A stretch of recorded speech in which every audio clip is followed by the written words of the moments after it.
Hello అండి, welcome to Venus kitchen. ఈరోజు వీడియోలో ప్రోటీన్ ఎక్కువగా ఉండే రాజ్మా తోటి మసాలా కర్రీని ఎలా ప్రిపేర్ చేసుకోవాలో చూద్దామండి. ఈ కర్రీని కుక్కర్లో ప్రిపేర్ చేసుకున్నట్లయితే చాలా సింపుల్ ప్రాసెస్లో త్వరగా అయిపోతుందండి. ఇలా కుక్కర్లో చేసుకోవడం వల్ల మార్నింగ్ మనం లంచ్ బాక్స్లోకి ప్రిపేర్ చేయాలన్నా కూడా చాలా ఈజీగా ప్రిపేర్ చేసుకోవచ్చు.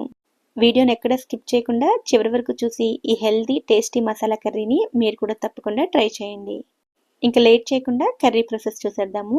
ముందుగా రాజ్మాని నానబెట్టుకోవాలండి. అందుకోసం నేను ఇక్కడ 1 కప్పు వరకు రాజ్మాని తీసుకున్నాను. ఈ రాజ్మాలో 2-3 రకాలు ఉంటాయండి. ఇలా లైట్ కలర్లో దొరుకుతాయి, అలాగే కొంచెం డార్క్ రెడ్ కలర్లో కూడా దొరుకుతాయండి. ఏదైనా సరే తీసుకోవచ్చు. వేటినైనా సరే కనీసం 8-10 గంటల పాటు నానబెట్టుకోవాలి. ఈ గింజలు నానటానికి కొంచెం టైం ఎక్కువ పడుతుందండి. మీరు మార్నింగ్ ప్రిపేర్ చేయాలనుకుంటే నైటే నానపెట్టుకోవచ్చు, లేదా ఈవినింగ్ చేయాలనుకుంటే మార్నింగ్ నానపెట్టుకుంటే సరిపోతుంది. ఇప్పుడు కర్రీని ప్రిపేర్ చేసుకుందామండి. అందుకోసం స్టవ్ మీద కుక్కర్లోకి 2 టేబుల్ స్పూన్ల ఆయిల్ని వేసుకోవాలి. నూనె వేడైన తర్వాత ఇందులోకి ఒక బిర్యానీ ఆకు, 1/2 టీ స్పూన్ జీలకర్ర వేసుకుని జీలకర్రను కొద్దిగా ఫ్రై అవ్వనివ్వండి. తర్వాత ఇందులోకి 2 మీడియం సైజ్ ఉల్లిపాయలను ఇలా చిన్న ముక్కల కింద కట్ చేసుకుని వేసుకోండి. ఉల్లిపాయలను ఇలా చిన్న ముక్కలుగానే కట్ చేసుకుని వేసుకోండి. మీరు చాపర్లో వేసుకుని తీసుకున్నా పర్వాలేదు, లేదంటే మిక్సీ జార్లోనే పల్స్ మోడ్లో కొంచెం కోర్స్గా గ్రైండ్ చేసుకుని అయినా తీసుకోవచ్చు.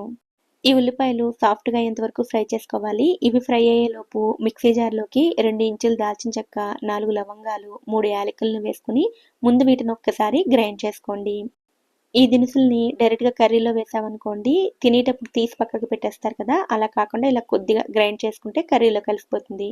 తర్వాత ఇందులోకి 2 ఇంచుల అల్లం, 10 వెల్లుల్లి రెబ్బలు, 2 పచ్చిమిర్చి, అలాగే ఏ కప్పుతో అయితే రాజ్మా తీసుకున్నారో అదే కప్పుతో 1 కప్పు టమాటా వేసుకుని మెత్తగా ఇలా ప్యూరీలా గ్రైండ్ చేసుకుని ఉంచుకోవాలి. ఈ లోపల ఉల్లిపాయ ముక్కలు కూడా ఫ్రై అయిపోతాయండి. ఉల్లిపాయలు ఇలా సాఫ్ట్గా అయిపోవాలి. ఇప్పుడు ఇందులోకి మనం గ్రైండ్ చేసుకున్న టమాటా పేస్ట్ని వేసుకుని అంతా బాగా కలుపుకోవాలి. ఈ టమాటా మసాలా పేస్ట్ అంతా కూడా బాగా ఫ్రై అయ్యి ఆయిల్ సెపరేట్ అవ్వాలి. అంతవరకు కూడా మధ్య మధ్యలో కలుపుతూ ఫ్రై చేసుకోవాలి. ఇప్పుడు ఇందులోకి 1/2 టీ స్పూన్ పసుపు, రుచికి సరిపడా ఉప్పు, 2 టీ స్పూన్ల కారాన్ని వేసుకోవాలి. ఈ కర్రీకి కారం కొంచెం ఎక్కువగానే పడుతుంది కనుక మీ టేస్ట్కి తగ్గట్టుగా వేసుకోవచ్చు. అలాగే ఇందులోనే 1 టీ స్పూన్ ధనియాల పొడి వేసుకుని అంతా బాగా కలుపుకోవాలి.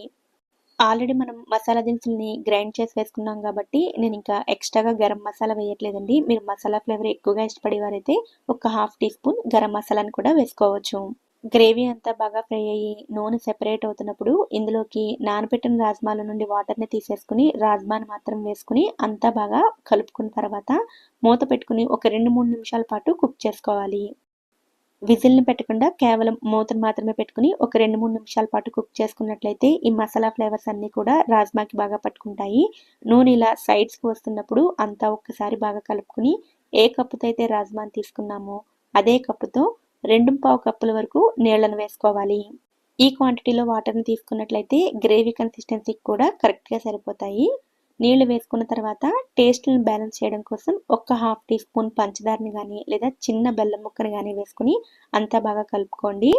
అంతా కలుపుకున్న తర్వాత ఇదే స్టేజ్లో ఒక్కసారి సాల్ట్ని చెక్ చేసుకోండి. అవసరమైతే సాల్ట్ని మీ టేస్ట్కి తగ్గట్టుగా అడ్జస్ట్ చేసుకోండి. ఇప్పుడు మూత పెట్టుకుని విజిల్ కూడా పెట్టుకుని లో టు మీడియం ఫ్లేమ్లో 8 విజిల్స్ వచ్చేంత వరకు ఉడికించుకోవాలి. రాజ్మాని ఎప్పుడు కూడా కొంచెం చిన్న మంట మీదే ఉడికించుకోవాలండి. అప్పుడే ఎక్కడ పలుకనేది లేకుండా చక్కగా ఉడుకుతుంది. 8 విజిల్స్ వచ్చి స్టీమ్ అంతా పోయిన తర్వాత మీకు ఇక్కడ చూపిస్తున్నాను చూడండి. కర్రీ చక్కగా రెడీ అయిపోతుంది. మీరు ఒకసారి చెక్ చేసినట్లయితే రాజ్మా కూడా చక్కగా ఉడికిపోయి ఉంటాయి.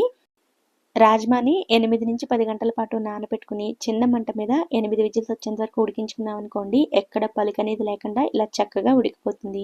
ఇప్పుడు ఈ కూర ఇలా వేడిగా ఉండగానే ఇందులోకి 1 టీ స్పూన్ కసూరి మేతి, సన్నగా తరిగిన కొత్తిమీరను వేసుకుని కలుపుకుంటే రాజ్మా కర్రీ రెడీ అయిపోతుంది.